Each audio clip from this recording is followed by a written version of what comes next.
లోకమాన్య బాలగంగాధర్ తిలక్కి సినిమాలంటే తెగ పిచ్చి. చూసి వినోదించడానికే కాదు, ప్రజా జీవితంలో ఉన్నవాళ్లకు కూడా సినిమా అనేది ఒక దిక్సూచి లాంటిదని తిలక్ భావించేవారు. అందుకే ఇండియన్ సెల్యులాయిడ్ పితామహుడు దాదాసాహెబ్ ఫాల్కేని ఆయన వెన్నుతట్టి ప్రోత్సహించి తన కేసరి మ్యాగజైన్లో తొలిసారిగా సినిమా రివ్యూలు రాయడం మొదలుపెట్టారు. సినిమాలకు సమాజానికి అప్పుడు కుదిరిన లగ్నం, అప్పుడు పడిన లంకె ఎప్పటికీ తెగిపోలేదు. ఆ బంధం ఫస్ట్ హాఫ్ దాకా అలా పెనవేసుకునే ఉండిపోయింది. కానీ సెకండ్ హాఫే చెదిరిపోయింది. ఇప్పటి సినిమాలో సామాజిక స్పృహ చచ్చిపోయింది.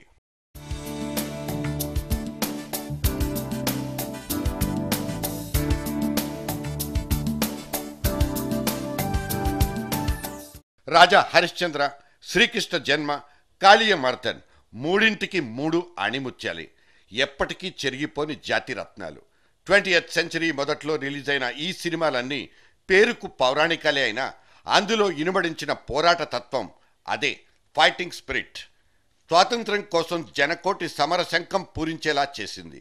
జనాన్ని ఉత్తేజపరిచేదిగా, స్ఫూర్తినిచ్చే సామాజిక వస్తువుగా సినిమా జన్మ సార్థకమైపోయింది. పురాణ కథలకు, ప్రజా ఉద్యమాలకు ఉన్న సారూప్యత అప్పటి సినిమాలతోనే స్పష్టమైపోయింది. అబద్ధం అంటూ ఆడని హరిశ్చంద్రుడి భావజాలం మహాత్మాగాంధీ సత్యాగ్రహానికి ఊతమిస్తే, కృష్ణుడి కథలన్నీ మంచి చెడుల మధ్య పోరాటాన్ని, చివరకు మంచితనమే గెలుస్తుందన్న పరమార్థాన్ని చెప్పజూసింది. ఇలా 1939 నుంచి వరుసగా రిలీజ్ అయిన పుకార్, సికిందర్, పృథ్వీ వల్లభ్ లాంటి సినీ రాజాలన్నీ క్విట్ ఇండియా ఉద్యమానికి అంతో ఎంతో ఊపిరిపోసినవే. అణచివేత సిద్ధాంతాన్ని చాకిరేవు పెట్టి తెల్ల పాలకుల తిత్తి తీసి డోలు కట్టినవే జస్ట్ తెర మీద బొమ్మలు. जो आदमी 15 बार हार कर फिर भी लड़ने की हिम्मत कर सकता है, पृथ्वी वल्लभ मुझे से कायर नहीं समझता. జనస్వామ్యం, సుపరిపాలన, కనీస హక్కుల గురించి నిగ్గదీయడం లాంటి సామాజిక అత్యవసరాలన్నీ గుర్తు చేయడాన్ని సినిమా ఒక బాధ్యతగా తీసుకుంది. అప్పట్లో జేబీహెచ్ వాడియా, బాబురావు పెయింటర్ లాంటి కరుడుగట్టిన జాతీయవాదులంతా సినిమా మేకింగ్లో దిగిపోవడంతో సెల్యులాయిడ్ జనం చేతిలో ఒక ఆయుధంగా మారిపోయింది. భారతీయ వారసత్వ సంపదను కళ్లకు కట్టడం, స్వదేశీ ఔన్నత్యాన్ని ఎత్తిచూపడం, నరనరాల్లో దేశభక్తిని ఇంజెక్ట్ చేసేలా డైలాగ్స్ చెప్పించడం, ఇటువంటివన్నీ సెల్యులాయిడ్ వల్లే సాధ్యపడిపోయింది. బ్లాక్ అండ్ వైట్ ఏజ్లోనే సినిమా తనకున్న పవర్ను చాటుకుంది.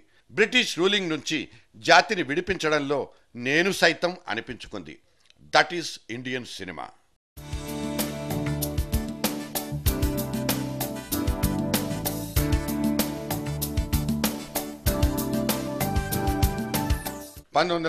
లో పుట్టిన ఇండియన్ సినిమా ఇవాళ సెంచరీ కొట్టి నాటౌట్గా నిలబడిపోయింది.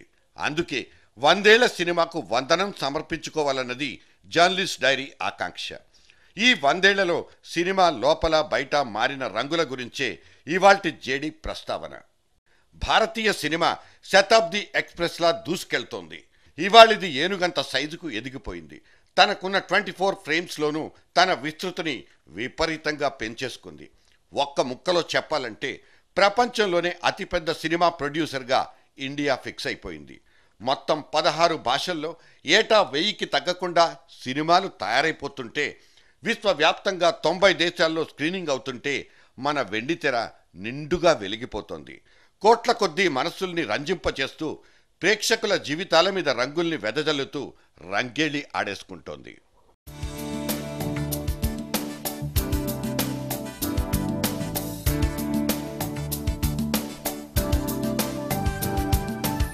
హాలీవుడ్కు దీటుగా తలెత్తుకు తిరుగుతున్న మన సెల్యులాయిడ్ మీద సర్చ్ లైట్ వేసి వెతుక్కోనక్కర్లేకుండానే బోలెడన్ని గర్వకారణాలు. ఆరాధన లాంటి అమర ప్రేమ కథల్ని చవిచూపింది. రాజ్ కుమార్, మార్క్ ఆవారాలు చక్కిలిగింతలు పెట్టేశాయి. కొంటె నటనతో కవ్వించే రాజేష్ ఖన్నా రొమాంటిక్ లుక్స్ పిచ్చెక్కించేశాయి. వీళ్ళ నిజాన్ని చితక్కొట్టే బిగ్ బి హీరోయిజం హాయిగొలిపింది.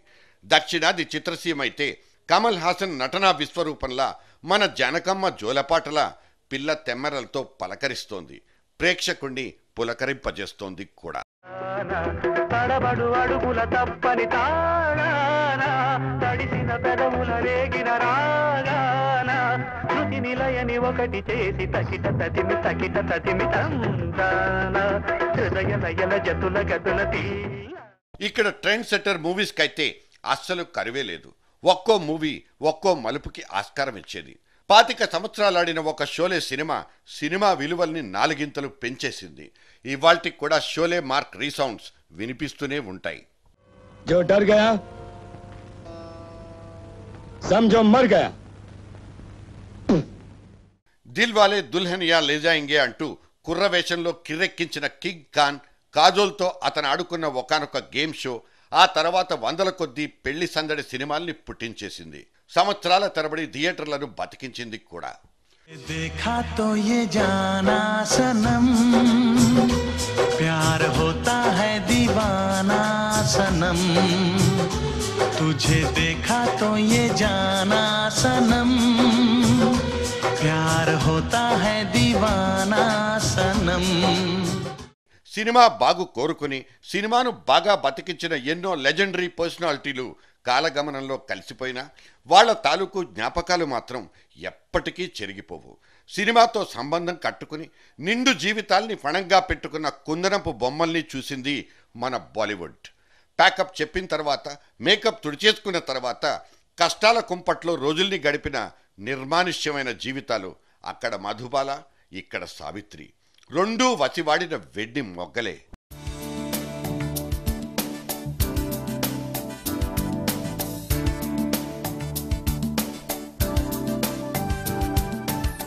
గ్లోబలీకరణ నేపథ్యం ఇటు సినిమా మార్కెటింగ్ను కూడా ఉరకలెత్తేలా చేసింది. మన సర్కార్ ఇచ్చిన విదేశీ పెట్టుబడులనబడే బంపర్ ఆఫర్ కారణంగా వార్నర్ బ్రదర్స్, సోనీ పిక్చర్స్ లాంటి అవుటర్స్ని సైతం వాటేసుకోగలిగింది మన ఇండియన్ సినిమా. కార్పొరేటీకరణ తర్వాత సెల్యులాయిడ్ బిజినెస్ ఇంకా ఎదిగిపోయింది. దాదాపు 30 సినిమాల కంపెనీలు ఇవాళ లిస్టింగ్లో చేరిపోయాయి. కేవలం శాటిలైట్ హక్కుల కోసమే కోట్లు కుమ్మరించడానికి క్యూలు కట్టే రేంజ్లో ఉంది ఇవాళ మన ఇండియన్ సినిమా.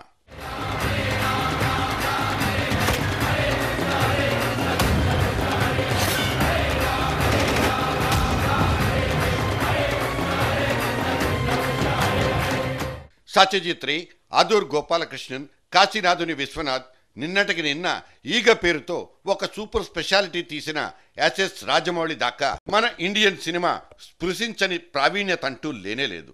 టాలెంట్కి ఇక్కడ కరువు కాటకాలనేవే లేవు. కానీ మన సినిమా జర్నీ అకాడమీ అవార్డుల దాకా సాగలేకపోయింది.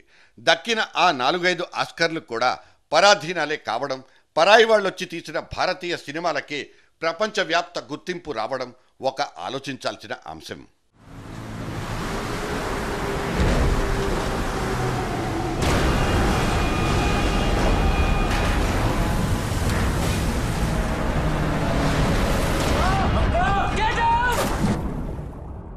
కొన్నాళ్ల తర్వాత కథలనేవి దొరక్క కథనాలతో మాత్రమే నడిచిపోయే సినిమాలు వచ్చాయి. సీక్వెల్స్ అనబడే కొనసాగింపు సినిమాలు, భాష మార్చుకుని బార్డర్లు దాటొచ్చే డబ్బింగ్ సినిమాలు, పొరుగురులో హిట్ కొట్టిన సినిమాల్ని కొనుక్కుని మన కాస్టింగ్తో మక్కి దించే రీమేక్ సంస్కృతి, ఇలాంటివన్నీ కథల కరువు నుంచి సినిమాను కాపాడిన ఎత్తుగడలే. ఇలా అయితేనే రిస్క్ తగ్గేది, మినిమం గ్యారంటీ దొరికేది.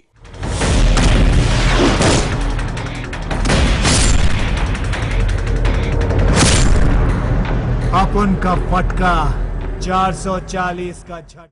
సినిమాకు కథలతో పనేంటి, అసలు కథే లేకుండా సినిమా తీస్తా చూడమంటూ మన తాజా దర్శకులు కొందరు ప్రయోగాలకు తెరతీసిన సందర్భాలు లేకపోలేదు.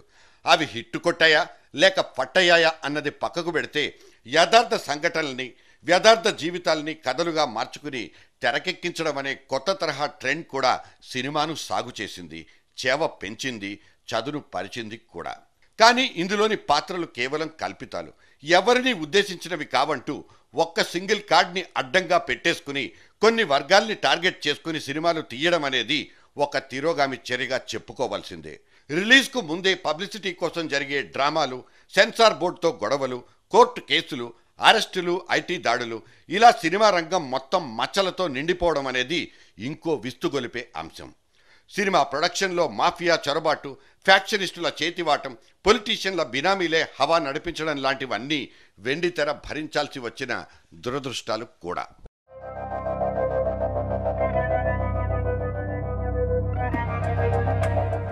సినిమాను బతికించుకోవాలన్న యావ ప్రేక్షకుడి దగ్గరైతే ఇప్పటికీ బేషుగ్గా ఉంది.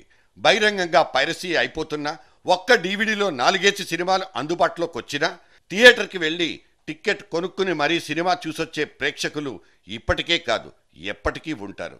భీకరమైన స్లంప్ సీజన్లో సైతం నిటారుగా నిలబడ్డ ఈ హౌస్ఫుల్ బోర్డులే ప్రేక్షకుడి చిత్తశుద్ధికి ఆనవాళ్లు. సో సినిమాను ప్రేమించడం దగ్గర ప్రేక్షకుడెప్పుడూ వెనక్కి తగ్గబోడు.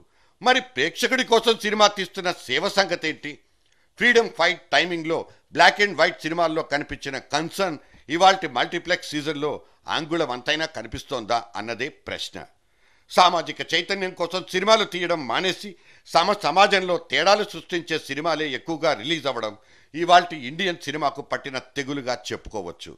12 ఏళ్ల కుర్రాడి చేతిలో పిస్టల్ పెట్టి తమ స్క్రీన్ ప్లేని రంజుగా మార్చుకుంటున్న మూవీ మేకర్ ఏ రకపు సమాజ నిర్మాణానికి రాళ్లెత్తబోతున్నారో అర్థమే కాదు. కమర్షియల్ వాల్యూస్ని పెంచేయడం కోసం సినిమాల్లో ఒక ఐటెం పాటల విశృంఖలత్వాన్నే తీసుకుందాం. మనలోని ప్రతి ఏజ్ గ్రూప్ను చండాలం చేయడానికే ఈ రొచ్చు పాటలు పెడుతున్నారంటూ నిషేధపు కత్తెర్ను వేళ్లాడదీసింది సెన్సార్ బోర్డ్. కానీ అప్పటికే జరగాల్సిన నష్టమంతా జరిగిపోయింది. విచ్చలవిడితనం, నేరపూరిత కథనం, 2 అర్థాల కుళ్ళు కామెడీ ఇటువంటి లేఖితనం దగ్గరే ఇవాల్టి సినిమా ఆగిపోయింది. 1 స్వచ్ఛమైన సినిమాలు తప్పిస్తే ఏటా రిలీజ్ అయిపోయే వందలాది సినిమాలకు వసూళ్లే పరమావధి. మరి ఈ 100 ఏళ్ల సుదీర్ఘ చరిత్ర ఏం సాధించి పెట్టినట్లు? ఒక్క సినిమా ప్లీజ్.